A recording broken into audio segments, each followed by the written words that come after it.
모든 사람들은 저마다의 기다림 속에 살아가고 있습니다. 요즘 우리 학생들 같은 경우에는 합격 통지서를 기다리고 있고, 또 군대 아들을 보낸 우리 부모님들은 건강하게 제대해 올 날을 기다립니다. 또 병원에 가족들을 입원시킨 우리 가족들은 이제 건강한 모습으로 퇴원할 그날을 기다리고 있습니다. 요즘같이 힘든 시간을 보내는 현대인들은 좀 더 나은 세상, 좀 더 잘 사는 세상, 안전한 세상, 행복한 세상을 꿈꾸며 기다리기도 합니다. 기다림에는 때로는 절망에 빠진 사람에게 이 기다림이 살아야 될 원인을, 살아야 될 이유를, 살아야 될 의미를 주기도 합니다. 건강은 좀 약해도 삶의 목표가 분명하고, 또 내가 살아야 될 의미가 분명하다면, 또 사랑이 있고 꿈이 있다면 충분히 살만한 가치가 있는 것이 바로 우리 인간인 것입니다. 목표가 있으면 길이 있고, 또 사랑과 꿈이 있으면 소망이 있는 것입니다. 그런 거로 살만한 것입니다. 그러나 무엇을 기다리느냐, 거기에 따라서 그 인생의 삶의 방향과 가치가 어떠한가 하는 것을 가르쳐 줍니다. 기다림에는 막연한 기다림이 있는가 하면은 잘못된 기다림의 대상이 잘못된 기다림도 있습니다.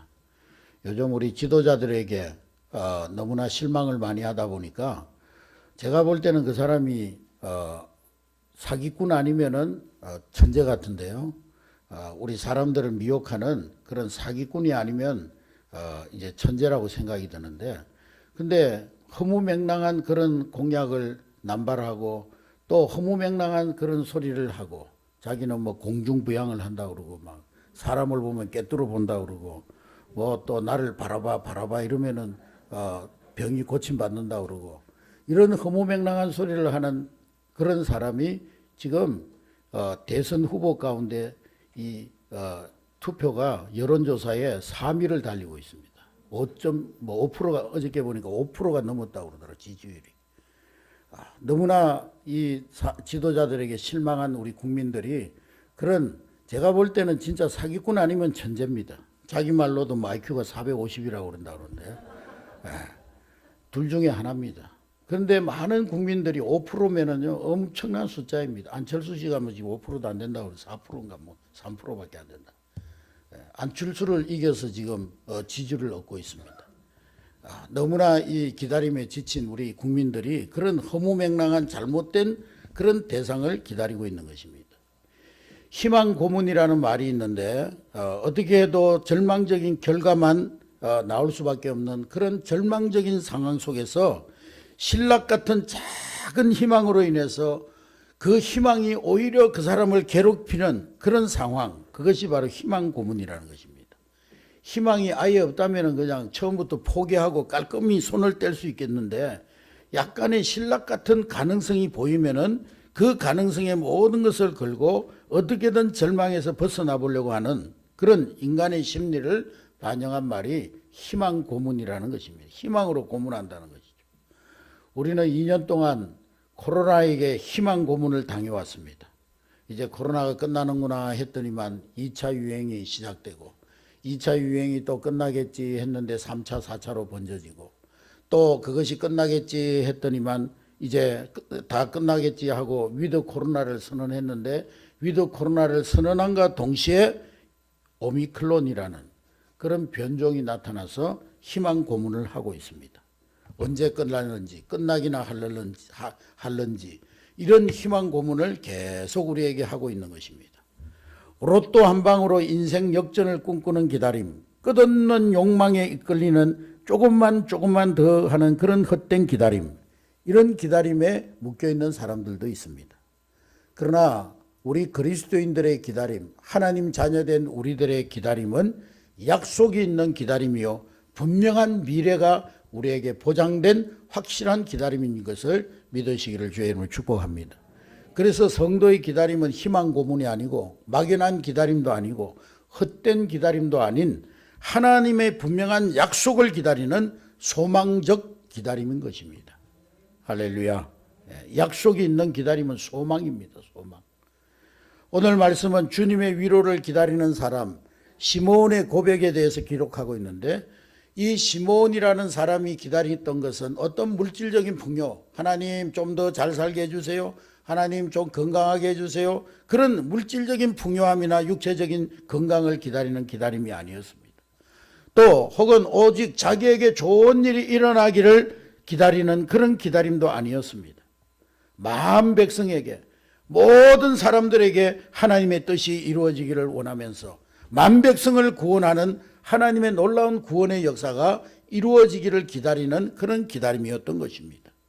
그리고 이 시몬의 기다림은 자기가 각본을 다 써놓고 자기가 계획해놓고 자기 각본대로 자기 계획대로 미래를 기다린 것이 아니라 성경이 말씀하는 하나님의 뜻, 하나님의 경륜, 하나님의 길, 하나님의 방법대로, 하나님이 계시한 대로 하나님의 말씀을 따라서 그분을 기다리고 구원을 기다렸던 것입니다. 이스라엘 백성들에게는 조상대대로 내려오는 메시아니즘이 있었습니다. 그들의 메시아니즘이 뭐냐? 그들은 로마 정부로부터 압제를 당하고 있었기 때문에 메시아, 정치적인 메시아가 나타나서 자기들을 이 로마의 압제로부터 독립시켜주는 그런 메시아, 과거의 자신들의 조상의 나라의 영광을 회복하는 것, 자기들의 그 이스라엘 그 큰 왕국을 다시금 회복하는 정치적인 메시아, 즉 유대인들만을 위한 정치적 메시아를 대망했던 것입니다. 그들의 구원의 메시아가 오셔서 그 누구도 빼앗거나 빼앗기는 것도 없고 모두가 평등하고 모두가 번영하고 자유롭고 평안하게 잘 사는 그런 유토피아가 오기를 기다렸던 것입니다. 오늘 우리도 모두가 잘 사는 좋은 세상을 기다리고 또 그 세상을 만들어 보겠다고 저마다 부르짖고 또 어떤 사람은 내가 그 세상을 만들 수 있다고 혁명을 하기도 하고 개혁을 하기도 하고 심지어는 동족 간의 전쟁도 했어요. 사상 대립으로 우리가 사회주의로 가야 이 나라 잘 산다, 우리 자본주의로 가야 이 나라 잘 산다, 사상 대립으로 동족 간의 전쟁도 하고 혁명도 하고 개혁도 해봤습니다. 그러나 그렇게 해서 유토피아가 우리 가까이 오기는커녕 점점 더 멀어져만 가는 것 같습니다. 오늘 본문의 주인공의 기다림은 이 땅의 유토피아를 기다리는 믿음도 아니고 그저 앞으로 좋은 일이 있겠지, 1년 후에는 내 삶이 좀 나아지겠지, 10년 후에는 나아지겠지, 내 자녀 때는 나아지겠지 하는 그런 막연한 기다림도 아닌 오직 하나님의 약속을 통해서 주신 그 메시아를 기다리는 기다림이었던 것입니다. 유대인들이 예수를 십자가에 못 박은 것은 그들의 잘못된 메시아관, 그들이 잘못된 메시아를 가지고 메시아를 기다렸기 때문에 그들은 언젠가는 한 정치적인 메시아가 와서 좋은 세상을 만들어 줄 것이다, 이스라엘이 정치적으로 회복되고 유대인들의 천국이 이루어질 것이다, 막연하게 그리고 잘못된 방향의 메시아 대망 사상을 가졌던 것입니다. 여러분 그저 한번 기다려봐, 좋은 세상이 올 거야, 좋은 날이 올 거야, 이것처럼 무서운 사상이 없어요. 이것처럼 허무맹랑한 사상이 없습니다. 성경이 말하는 메시아니즘은 하나님의 분명한 약속이 있고 그리고 하나님께서 그 약속을 마침내 성취하심으로써 이루어지는 메시아니즘인 것입니다. 하나님의 약속이 있고 그리고 그 약속의 성취가 함께 있을 때 비로소 바른 메시아니즘이 되는 것입니다. 하나님의 약속과 성취를 기다리는 믿음, 그것이 바로 성경적 메시아 대망 사상인 것입니다. 시몬은 그것을 기다렸던 거예요. 오늘 우리 한례교회 성도들 여러분들의 기다림도 막연한 기다림이 아니라 헛된 기다림이 아니라 하나님의 언약의 약속의 말씀을 기다리는, 하나님의 언약의 성취, 하나님의 약속의 성취를 기다리는 소망이 될 수 있기를 주님의 이름으로 축복합니다. 기다리는 마음이 있다면 기다림에 따르는 행동이 있어야 합니다. 여러분 어떤 제목을 가지고 여러분들이 기도했든지 그 기도 응답받을 준비를 해야죠. 다가오는 미래를 위해서 우리는 무엇을 준비하고 있습니까? 다가오는 미래의 약속의 땅, 약속의 시간을 위해서 우리는 무엇을 준비하고 있습니까? 메시아를 기다리는 사람은 경건한 생활로 거룩함으로 내일을 기다리는 마땅한 준비가 있어야 합니다. 가정의 평화, 공동체의 평화, 이 나라의 평화를 원한다면 나부터, 그곳에서부터, 가정에서, 공동체에서, 세상에서 피스메이커가 되어야 하는 것입니다. 나부터 가정에서 평화를 만드는 피스메이커가 되고 나부터 공동체에서 화목하게 하는 자가 되어야 하는 것입니다. 좋은 대학 들어가기를 원하는 학생은 열심히 공부하고 준비해야지. 기다림만 있지 준비가 없다면은 결코 그 기다림은 이루어질 수가 없는 거예요. 좋은 사람 만나가지고 아름다운 가정을 이루기를 원하는 사람은 선도 보고 남자도 만나고 여자도 만나고 데이트도 하고 그래야지. 그냥 자기 혼자 골방에 앉아가지고 주여 좋은 남자 동쪽에서 백마를 타고 백마의 기사가 나에게 나타날 줄로 믿습니다. 신데렐라가 나한테 나타날 줄로 믿습니다. 그러면 안 되는 것이죠. 우리가 남과 북도 평화를 말하면서 평화를 만들기 위해서는 서로가 전쟁의 무기를 버리고 서로가 평화를 위한 액션을 취해야 되는 것이죠.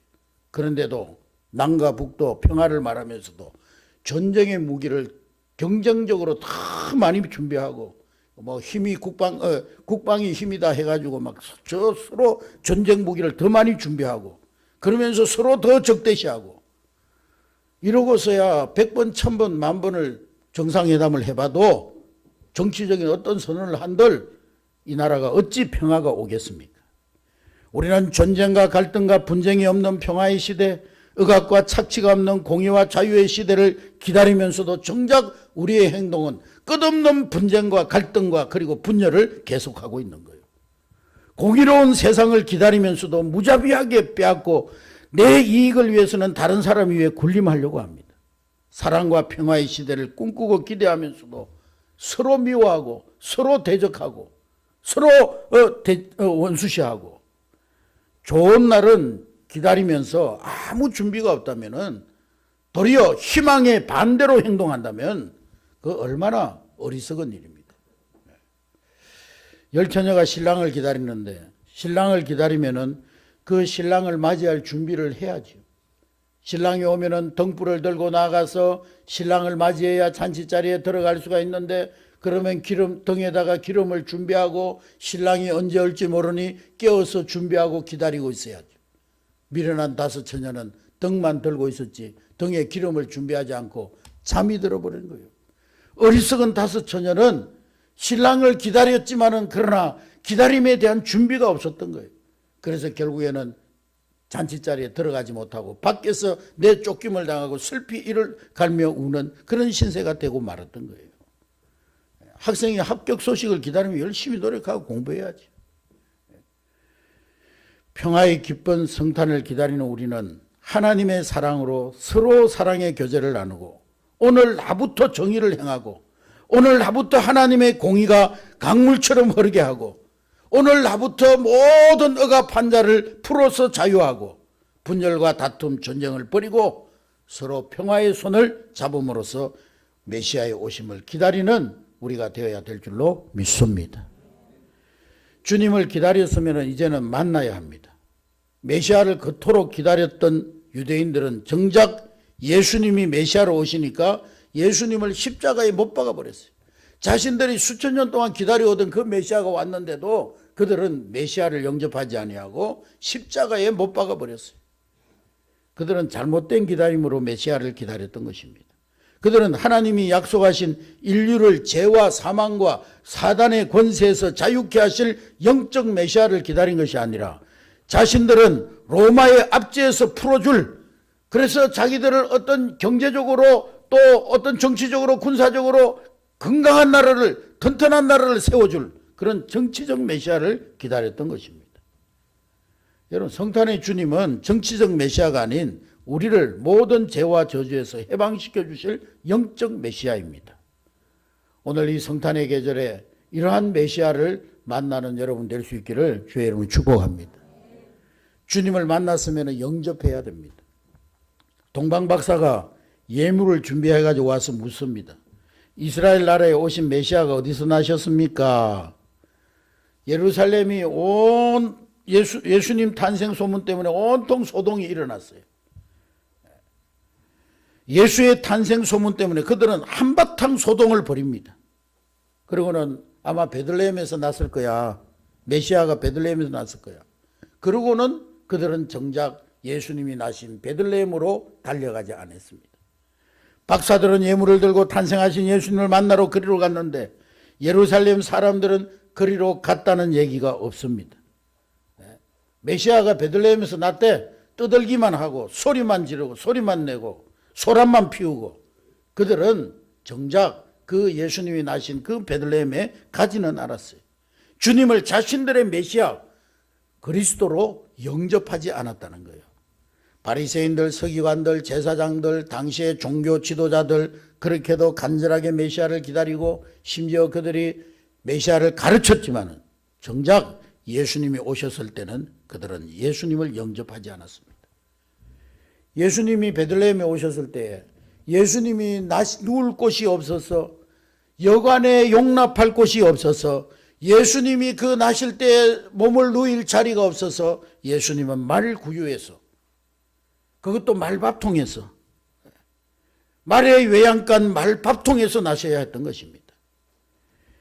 영접하지 않았을 뿐만 아니라 심지어 헤롯 같은 사람은 예수님의 나심을 알고는 아기를 죽이려고 했습니다. 그래서 이 아동들을 태어난 아동들을 다 죽여버리는 아동 집단 살인까지 했어요.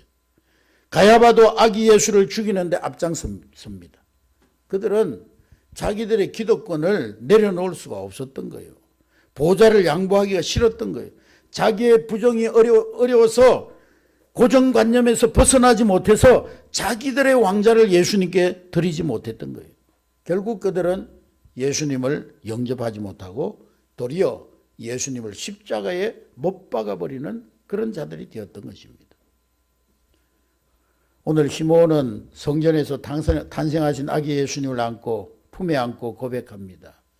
내 눈이 주의 구원을 보았습니다. 여러분 이 순간에 시므온에게 주어진 게 뭡니까? 돈이 주어졌습니까? 빵이 주어졌습니까? 권력이 주어졌습니까? 옷이 주어졌습니까? 명예가 주어졌습니까? 시므온에게 주어진 것은 아무것도 없어요. 내 눈이 주의 구원을 보았습니다. 나는 그것으로 만족합니다. 하나님의 약속을 붙들고 수십 년을 메시아를 기다리다가 약속대로 성취되신 그 예수님을 만나고 그는 마침내 그렇게 고백하는 거예요. 종을 평안히 놓아주시는도다. 이제는 기쁜 마음으로 조용히 세상을 떠나겠습니다. 내가 지금 주님 만나고 예수님을 영접한 그것으로 충분합니다. 나에게 더 바랄 것이 없습니다. 주님을 영접한 메시아를 영접한 그 간격 그거 하나만으로 나는 충분합니다. 주님 한 분만으로 나는 만족합니다. 주님밖에 더 바랄 것이 없습니다. 우리는요 주님을 영접하고도 주님 외에 다른 걸 우리 원하는 것이 너무 많아요. 주님 한 분으로는 만족이 안 돼요. 주님 내가 예수님 영접했지만 그걸로는 내 인생의 답이 되지 못합니다. 다른 답을 더 많이 찾아요. 오늘 시므온은 주님 내 눈이 주의 구원을 보았나이다. 주님이 주신 그 구원으로 인하여 내 영혼은 자유합니다. 나는 주님 한 분으로 만족합니다. 그것이 오늘 시므온의 아기 예수님을 만난 시므온의 고백이었습니다. 여러분 시므온의 이 고백이 오늘 주님의 탄생을 기다리는 주의 다시 오심을 기다리는 우리 모든 성도들의 고백이 될 수 있기를 주의 이름으로 축복합니다. 한번 따라하겠습니다. 주님 한 분으로 만족합니다. 주님이 내 인생의 해답이십니다. 기도하겠습니다.